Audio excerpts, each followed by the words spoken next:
నేను మీ నక్క మహేష్ యాదవ్. తెలంగాణ అనేది ఒక రాష్ట్రం మాత్రమే కాదు, తెలంగాణ ఒక ఆత్మ గౌరవం, ప్రజలందరికీ స్వరాష్ట్ర కళ. అలాంటి ప్రజాస్వామ్య పోరాటాల చరిత్రలో ఆయన పాటలు ఆంధ్ర పాలకులకు తూటాలై తగిలాయి. మన తెలంగాణ హీరోలను మనం ఎప్పుడు మర్చిపోకూడదు. అలాంటి వ్యక్తి ముచ్చర్ల సత్యనారాయణ.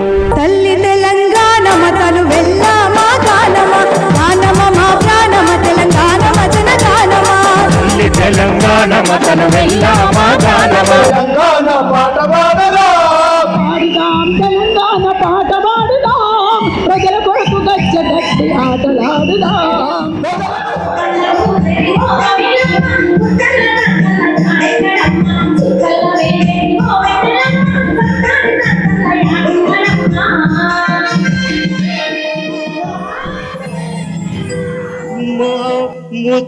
ముచ్చల్లోని తంగేడు పువ్వు సత్యనారాయణ మహనీయునికి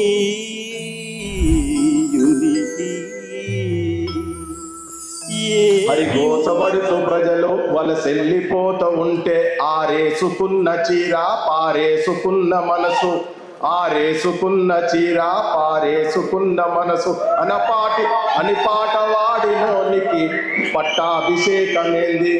రేవంత్ రెడ్డి మామ రేవంత్ రెడ్డి మామ రేవంత్ రెడ్డి మామ రేవంత్ రెడ్డి మామ అయ్యయ్యో రామ రామ రేవంత్ రెడ్డి మామ. హలో నమస్తే, నేను మీ నక్క మహేష్ యాదవ్. తెలంగాణ అనేది ఒక రాష్ట్రం మాత్రమే కాదు, తెలంగాణ ఒక ఆత్మ గౌరవం, ప్రజలందరికీ స్వరాష్ట్ర కళ. అలాంటి ప్రజాస్వామ్య పోరాటాల చరిత్రలో ఆయన పాటలు ఆంధ్ర పాలకులకు తూటాలై తగిలాయి. ఆయన మాటలు ప్రజల హృదయాల్లో నిప్పులు చెరిగాయి. ఆయనే తెలంగాణ ఉద్యమ బొడ్రాయి, తొలితరం వాగ్గేయకారుడు, మాజీ మంత్రివర్యులు, తెలంగాణ వైతాళికుడు ముచ్చర్ల సత్యనారాయణ గారు. ఈ వీడియోలో ఆయన 1952 ముల్కీ ఉద్యమం నుంచి 2014 తెలంగాణ రాష్ట్ర సాధన వరకు చేసిన పోరాటాలను, ఆయన పాటల శక్తిని, త్యాగాన్ని వివరంగా చర్చించే ప్రయత్నం చేద్దాం. అంతేకాకుండా బడుగు బలహీన వర్గాలు, బీసీ సమాజం ఆర్థిక రాజకీయ బలోపేతం కోసం ఆయన ఆలోచనలు, ఆయన చేసిన కృషి, బీసీ ఐక్యతపై ఆయన ఆలోచనలు కూడా తెలుసుకునే ప్రయత్నం చేద్దాం. కాబట్టి ఈ వీడియోను లైక్ చేయండి, షేర్ చేయండి, సబ్స్క్రైబ్ చేసి బెల్ ఐకాన్ నొక్కండి. మన తెలంగాణ హీరోలను మనం ఎప్పుడు మర్చిపోకూడదు. అలాంటి వ్యక్తి ముచ్చర్ల సత్యనారాయణ. 1933 జనవరి 21న హన్మకొండ సమీపంలోని ముచ్చర్ల గ్రామంలో నర్సయ్య నర్సమ్మ దంపతులకు జన్మించారు సంగంరెడ్డి సత్యనారాయణ. ప్రజలు ఆయన్ని ముచ్చర్ల సత్యనారాయణగా, సత్తన్నగా పిలిచేవారు. బాల్యం నుంచి ఆయన నాటకాలు వేశారు. శ్రీకృష్ణ తులాభారం, సత్యహరిశ్చంద్ర నాటకాల్లో బహుమతులు గెలుచుకున్నారు. ఆయన సహ విద్యార్థి, తెలంగాణ ఉద్యమంలో కీలక పాత్ర పోషించిన ప్రొఫెసర్ జయశంకర్ కూడా ఆ నాటకాల్లో స్త్రీ పాత్రలు వేసేవారు. గ్రామంలో భూ పోరాటాలు జరిగేటప్పుడు చిన్నప్పుడే ధిక్కారం చేశారు ముచ్చర్ల సత్యనారాయణ. కాసం లింగారెడ్డి ద్వారా ప్రజల భూములు లాక్కోవడానికి గోడ కట్టించాడు. అర్ధరాత్రి స్నేహితులతో కలిసి ఆ గోడను పగలగొట్టి ఆధిపత్యాన్ని ధ్వంసం చేశాడు.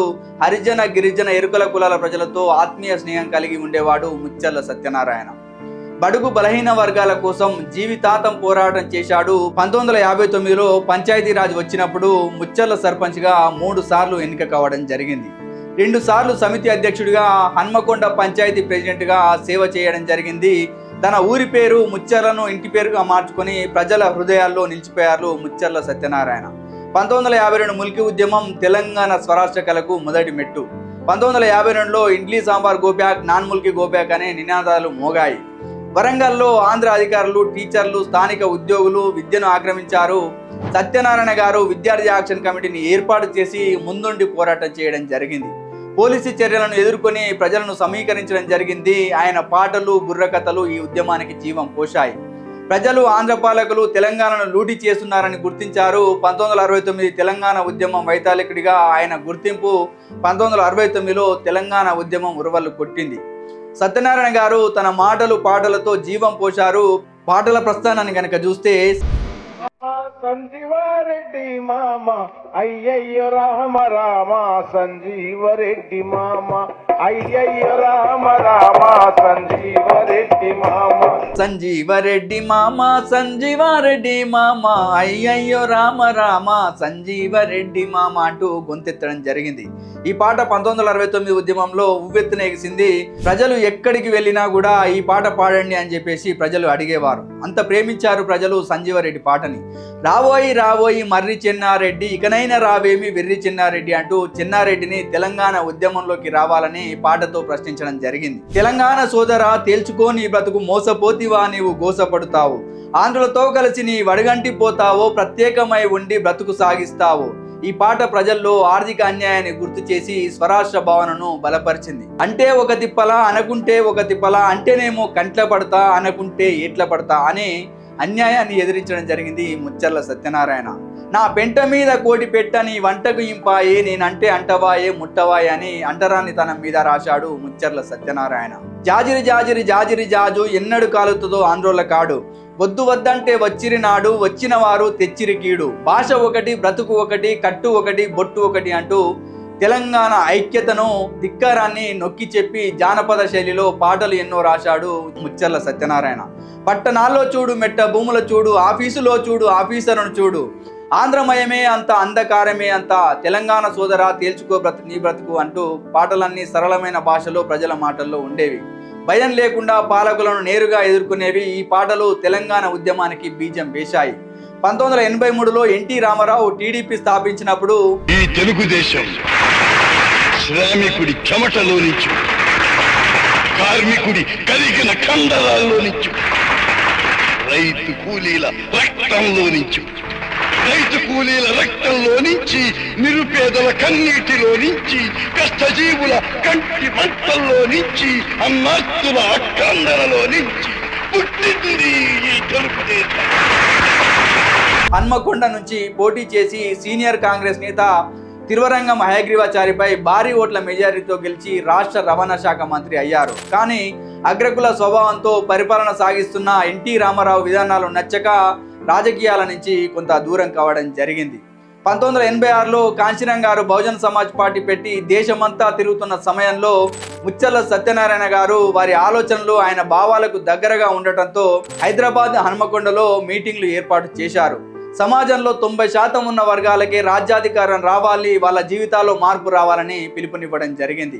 ఉత్తరప్రదేశ్లో ములాయం సింగ్ యాదవ్, బీహార్లో లాలూ ప్రసాద్ యాదవ్లు ముఖ్యమంత్రి అయ్యారనే విషయం తెలుసుకొని తెలుగు రాష్ట్రాల్లో బీసీ సమాజం వెనుకబాటుకు గురవుతుందని స్టడీ చేయడానికి ప్రత్యక్షంగా నార్త్ రాష్ట్రాలకు వెళ్ళడం జరిగింది.